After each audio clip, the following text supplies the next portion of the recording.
Hi there, I'm John from CNCKing.com, and today this is the second part of a video showing how we prototype and create a series of banks.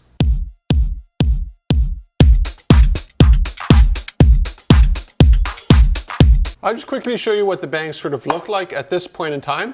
All the designing is pretty much done. Now the step is actually to go into production. This here is another prototype. As you can see, it's the little Y. And this here is MDF. So this is done with a router that you see behind me here. And this is done with the laser to be the front. Now, of course, when we ship these out, most customers will not select MDF because you can't see through it. They're actually be done with the laser using acrylic or polycarbonate. But we'll also offer MDF if you want to cut out your own front. Again, the goal with this new business here is to offer you a whole bunch of different solutions depending where you are as a woodworker and where you are just as a general consumer. So before we get too deep into this, I'll show you a whole bunch of other banks shortly. This is red oak. The reason why I'm doing these first runs out of red oak, although your options are totally limitless, you know, we can make these things out of titanium like we can out of sycamore or maple or pine or what have you. So it never really ends material choices. Now red oak is just a good start for what we can do. Now this is a very solid hardwood. It's very hard, as you can see. So it's not going to break if it's something that falls on the ground. And that was my focus with the initial run. Of course, you know, if you want something on titanium, it will never break ever. But the price point will be definitely a lot higher than just doing it out of red oak. Now, let's just show you how it starts off with. This is the finished, sort of finished product. It doesn't have any finishing on it, and doesn't have a little bit spot sanding done on it either. But this starts off as this. So this is red oak from the mill, and you can see it's got marks on it. It looks kind of screwy. It's not straight, it's not flat. So a lot of the process that I've been working on to make these banks is to make something that's consistently straight, consistently flat, and parallel. Because there's no point in having a bank that's like this, then this part is here is up and this part is down. Or you have problems with the grain pattern. As you can see, these are laminated boards that I laminate here in the shop. And this adds a lot more strength to the board as well, but it also gives you a nice finished product that has a lot more character to it, I feel.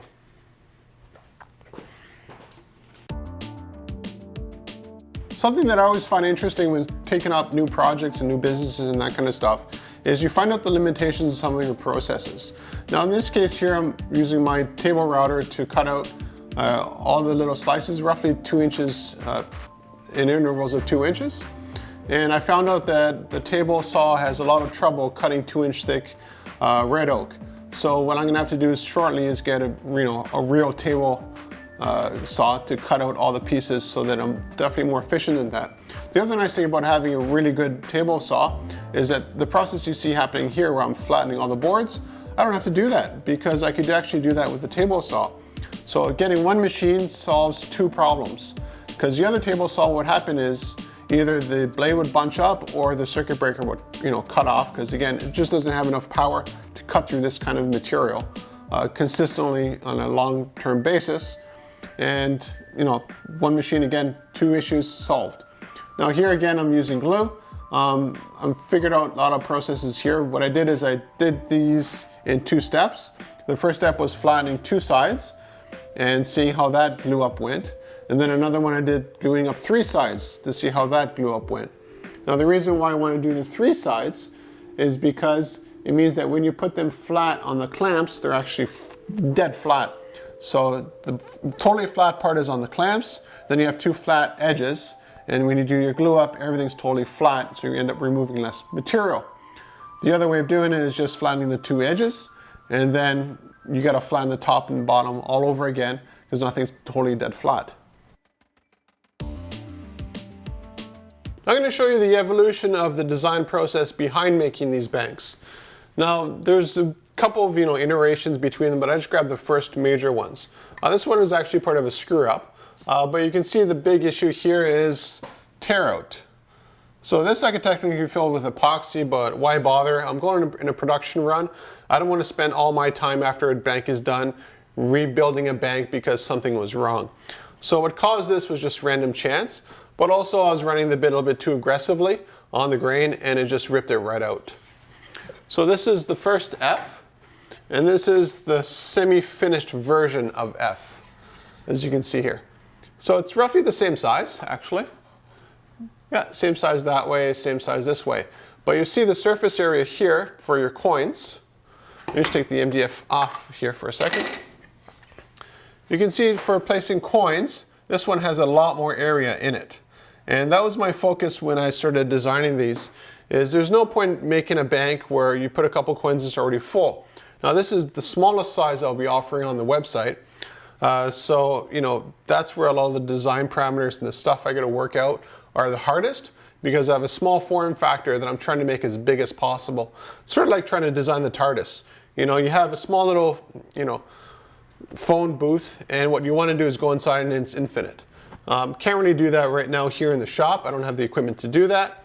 But the next closest thing is just to work out, you know, making things thicker, wider, while still keeping the idea that this is still an F. Because again, I can make it a little bit too extreme, and then you forget that it's actually an F and it's a letter bank. I'll show you some more. Here's the evolution of B, for instance. So again, big difference. This is one of the first ones, this is one of the final ones here. And you might say, well, you know, the biggest difference is the inside here, and you'd be right. Now you don't really notice it when this is on here, how much of a difference that little thing makes. So I'll take off the fronts.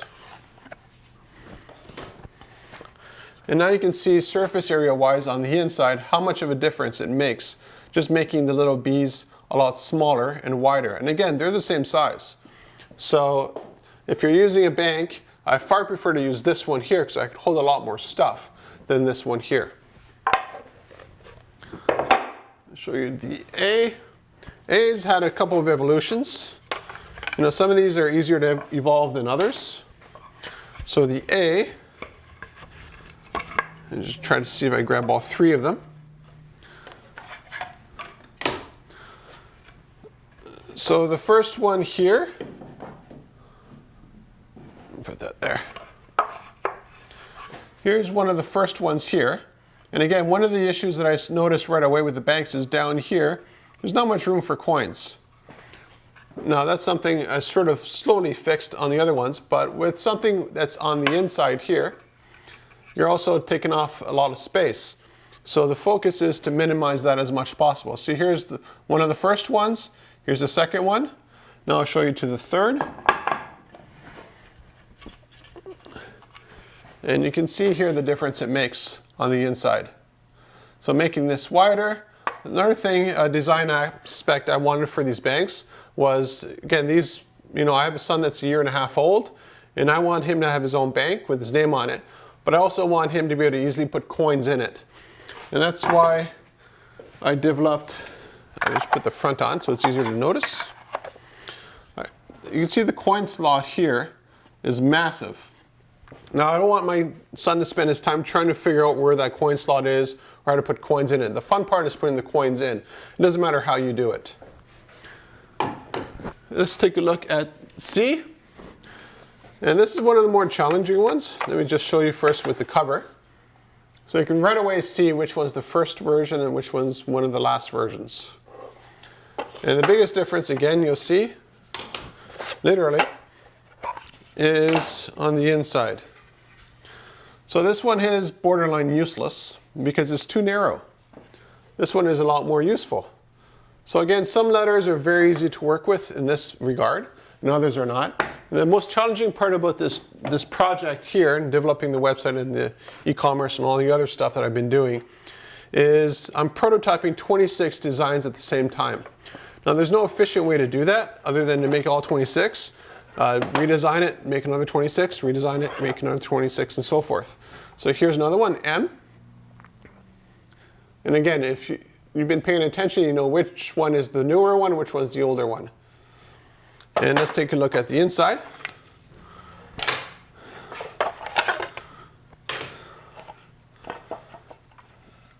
And again, you can see right away, this one is completely useless. This is far too narrow. There's not enough of a gap. There's a lot of issues with this. I definitely wasn't a professional in bank making beforehand, but after using this and prototyping all 26 multiple times, I think I got my PhD in banking right now. So as you can see, this one is dramatically better. Again, they're the same size. It's quite astonishing. This one just has a lot more surface area on the inside. I've been working on something to keep a consistent depth and a bunch of other issues with the design of the banks. So it's not just cut them out and ship them out. It's cut them out, prototype, cut them out again, prototype, so forth. And you just keep doing that over and over and over again. And I'll probably still make other iterations to these designs. If I could find like another millimeter of space, why not? Just find it and update the design and so forth. Part of prototyping is being as inefficient as possible, so you find the most efficient way of doing any given thing. Now in this case here, again, I was using the router to flatten 3 sides. I found that works better than just 2 sides. And then what I always have to do is put it back on the router again. And you have all the glue strips and that kind of stuff. So you basically have to flatten all of that so that everything you've made is completely parallel on a solid piece of board. Now that board is incredibly strong. You know, it'll break where the wood is, not where the glue is. And you know, that just always blows me away. Now what I'm doing here is, it's kind of hard to see on the video, but I'm actually starting and stopping between processes here. I just have it running so fast you don't notice it, because I'm optimizing the speeds. I only have 2 router bits, upcut and a down bit, that I want to use for all of these projects.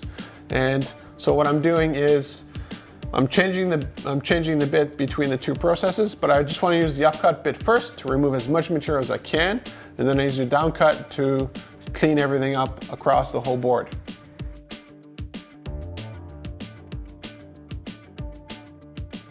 This very first batch of custom banks came out really well in the CNC router. So now what we'll do is customize them. We're going to cut them out, and then we're going to add the custom fronts to all of them to the customer specs. Now, when it comes to cutting out the different shapes, I tried 3 different ways. The first way is you actually just have the router cut them out while it's doing production, and that's an awful way because it always moves on you, and you end up taking a chunk out of one of the banks out. Now this is my custom CNC router table, and it's not a CNC, it's just normal router table. I looked on the market for a bunch of router tables, and I just couldn't find anything that was the size and the spec that I needed. And then I just realized, well, my sanding table is a wonderful routing table, so I just cut a hole, built something inside it to secure the router, and it works just beautifully. I just love this process. So you'll see noted earlier that I used the jigsaw to cut them out. That's definitely the best way to do that. I also tried the bandsaw, which you'll see a little bit later. And what happened with the bandsaw is I kept hitting the throat of the bandsaw. So I was very limited as to where it can cut and how it can cut.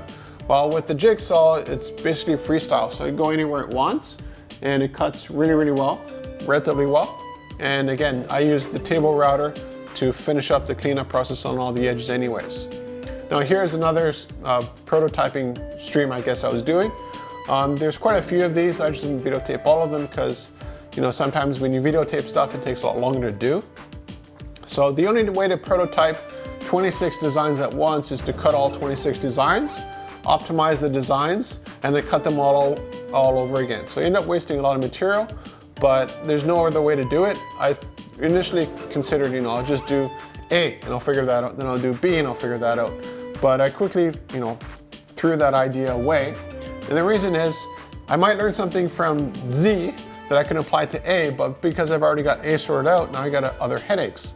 By cutting them all up at one shot, every little letter has a lesson to be learned about how to best process it, and I can apply those lessons across the board every time. So you end up cutting a lot less that way than doing one at a time. Now at CNCKing.com I do a lot of prototyping, and generally it's only 1 or 2 designs. This is the first time I had to do so many designs in one shot. Here as you can see, again, I'm right on the edge of the throat, and it caused nothing but problems for me. Another issue I had was, I was trying to turn the blade really fast, which you can do very easily with jigsaw, but when you have, a throat again knocking you on the side, it just doesn't work very well. Now here I'm I'm just cleaning up all the edges for the banks, and that process is pretty straightforward. I can't see any other ways to do it properly. I might optimize a little bit more processes with the CNC router so that it's not as thick. In this case here, I realized that I think I left a 1/4 inch of material on the bottom and it was too much. I ended up figuring out that I got to use maybe 1/8 or less, and it makes the whole process so much easier. A large part of sort of optimizing the design process is, as you can see here for the C's for instance, you have something that's useless and something that's useful. But this is done with a CNC router, and there's a lot of different feeds and speeds and all that kind of stuff that's involved with it too. There's also a lot of processes. So initially I thought, I don't have a tool changer on my CNC router, as you can see. So what I want to do, the first limitation I have, is to make these banks affordable for people, but also make them useful, but also make them efficiently. And I could, it would be great if I had, 12 different tools to make these banks, but I don't. So what I do is, with what I have, if you look at this, the first issue you're going to have is tear out with things ripping offwards. So you have 3 different kind of bits. You have a bit that removes material upwards, a bit that removes material downwards, and a bit that does sort of half and half. Now there's a couple other ones, but we're not going to deal with that right now. So if I just use the ones that go up, 1 bit to cut all of this, that's a great idea. The problem is all the top here will be teared out, and as you saw with the F that I did earlier, you end up with chunks coming out of your banks. So right away, well, you can't do that. So you have to use down bits. So a down cut bit cuts downwards. So that means you have a nice sharp edge on this, which is what you want. Now the problem with that is the bit doesn't last very long because it gets so hot. It's always basically chopping its own sawdust. So what you want to do is use an up bit and a down bit, and you want to alternate between the two. But I don't have a tool changer. I don't want to alternate between a whole bunch of different bits. So what I decided to do was first use up bit. So again, I'm using the bit I don't want to be using, but for this process here, I figured out a way to remove all the top parts here that I need, and then go back on it with a down bit to quickly just go back and clean everything up with as minimal tear out as possible. And it's taken quite a bit of time to figure out, how fast the machine should go, how fast the speed spinning, and how fast the machine actually moving should be. Now another thing is the limitation for these banks is, yes, I could do them 2-sided and have this cut all the way through, but I can't really machine both sides the way the process works affordably. Again, I want to make these banks affordable. I don't want to make them just 1000% amazing and nobody can afford them. So that means that I'm limited to just one surface area to efficiently make these. So all the excavation here comes here, and you have a solid back. Now the nice thing about having a solid back is most people don't look through their banks anyways, but it also gives an incredible amount of strength and rigidity to the bank itself. I'm definitely not the first person in the world to make, letter banks, and definitely won't be the last. But what I found out while researching this market is that a lot of people are just copying each other and trying to make things as cheap as they possibly can. And that's not a market I ever went for. With CNCKing.com, I'm definitely not the cheapest, but I'm the best at what I do. And that's what I focus on. So I use the same sort of approach with these banks. There's no point being cheaper than anybody else because there's always somebody who's cheaper. There's always somebody who's going to eat less than you, who's going to work more hours for less money and not invest money that they need to do into their business to grow it and to make things more efficiently. So what I do is always invest in better machinery, better processes, and streamline as much as I can, and that's where I find my efficiencies for making this kind of stuff. In this case here, I'm using the laser. First, what I do is I cut out all the little holes that will end up being screw holes. And the reason for that is I don't want anything to move on me while I'm cutting out the entire shape.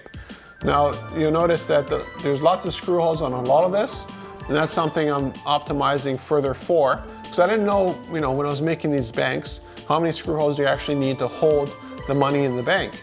So again, small things you never think of. You just say, well, put screw holes everywhere. Well, that doesn't solve a problem. You end up with more screw holes. I'm not sure if you noticed or not, but all of these front here's pieces that are laser cut actually have little holes in them. And what those holes are actually where the screws are going to go to hold the front to the base that's the red oak. Now, the reason why I'm using the laser for that instead of the router, one, it's a lot more efficient of a process because I don't have to worry about holding down the acrylic. The laser just cuts and never touches the material, which is kind of neat when you think about it. Now, if I were to make these things with the router, I'd be limited by the diameter of the bit size. So in this case here, this is roughly 1/8 inch. So I'll be limited to a 1/8 inch bit. But some of these parts, like here, I want a sharpened corner. I don't want a rounded one. Or other sort of small nuances like that, that I could more easily define with the laser than I can with the router. Not to say the router is a piece of crap machine. It's a wonderful machine. It has its place in the process of making these banks specifically. Now, there is no perfect machine for every process. So the nice thing about my shop is I got one of basically every kind of machine I could think of, and there's always ideas for other machines I get to further optimize my processes here in the shop. But being able to offer, unlimited material-wise, and any sort of sizing that you want, that's my goal with this new company that I'm going to launch shortly. So if you're looking for custom banks, contact me at CNCKing.com. If you visit the blog or the website, you'll see links in the top right to the new business that will be coming out shortly, making custom banks just for you.